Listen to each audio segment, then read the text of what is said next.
donc dans le foyer des communes le ministre de Pêche et Océans Canada, Jonathan Wilkinson. Bonjour, Monsieur le ministre. Bonjour. Alors, c'est un rapport qui est accablant, inquiétant. On a entendu tous les qualificatifs aujourd'hui. Vous y voyez quoi, vous? Pour quel message, en fait, pour le Canada dans ce rapport de l'ONU? C'est un rapport qui est, je crois, très important pour le Canada, mais pour tout le monde.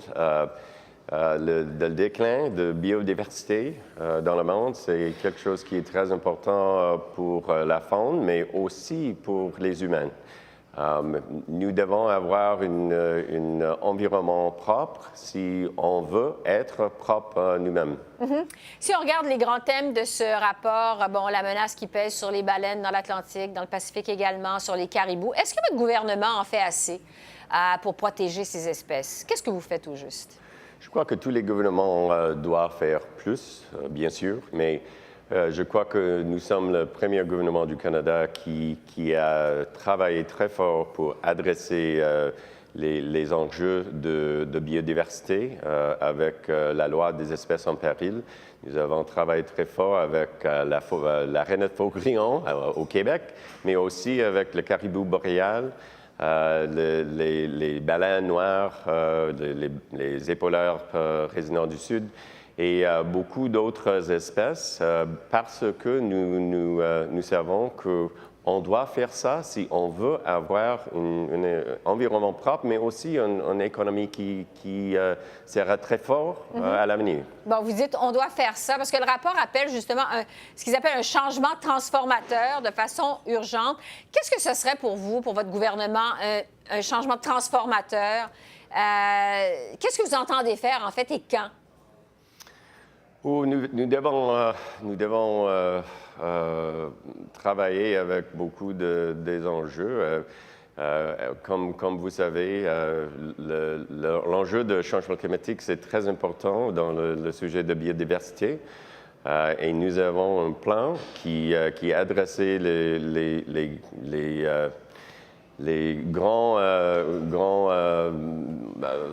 grandes matières de gaz à effet de serre. Nous avons un plan. Je crois que tous les partis politiques doivent avoir un plan qui est crédible pour adresser cet enjeu. Mais aussi, je crois que les gouvernements, et certainement ce gouvernement, doivent avoir un plan pour adresser les enjeux de habitat, qui est très important dans l'enjeu de déclin de biodiversité. Oui. Donc, vous dites c'est important, on doit avoir un plan, on a un plan, mais est-ce que vous pensez agir assez rapidement? Parce qu'on a quand même mis l'accent là-dessus aujourd'hui dans ce rapport, l'urgence d'agir. Est-ce que vous avez le sentiment d'agir assez rapidement? Oui, je suis d'accord que c'est urgent. On doit faire plus.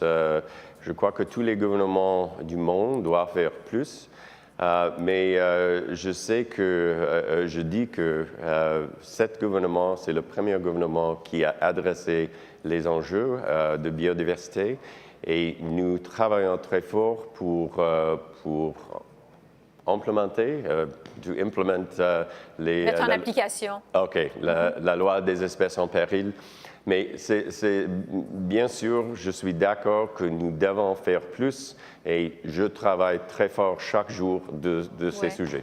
Est-ce que vous pensez, Monsieur le ministre, que les Canadiens sont suffisamment sensibilisés à ces enjeux? Je crois que les gens du Canada sont de plus en plus, ils savent plus chaque mois, chaque année, comme avec le changement climatique. Je crois que maintenant, le changement climatique, c'est un enjeu que les gens parlent souvent. Et peut-être maintenant, la biodiversité, c'est pas exactement au même niveau, mais je crois que ça commence. Et je crois que c'est un rôle du gouvernement. Nous devons commencer la discussion avec les Canadiens pour assurer que tous les Canadiens comprennent comment cet enjeu c'est très important pour eux. Je voudrais dire aussi, les enfants, les étudiants sont très intéressés dans ce sujet, la biodiversité, le changement climatique. Ils savent que le monde qu'ils probablement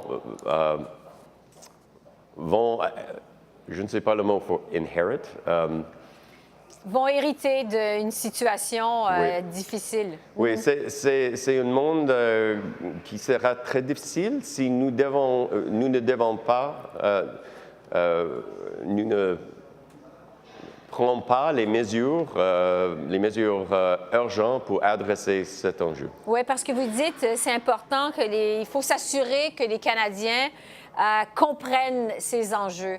En fait, on a l'impression que, parce que ce n'est pas la première fois, évidemment, qu'on parle des espèces menacées, de la biodiversité, des dangers à la biodiversité. Comment on peut s'assurer que le message finisse par comprendre? Parce qu'on a l'impression que jusqu'à maintenant, le message ne passe pas dans la population. Comment, selon vous, on peut s'assurer, en tant que gouvernement, que les Canadiens comprennent l'importance de la situation? Je crois que les Canadiens comprennent de plus en plus, mais nous devons bien sûr avoir plus de conversations de ce sujet. Je crois que le rapport de Nations Unies aujourd'hui, c'est bon parce qu'il a dit qu'il y a une relation entre le biodiversité et l'habitat et la santé de ça et la santé des humains. Et je crois que ça, c'est quelque chose que beaucoup de gens doivent apprécier comme nous continuons. Oui.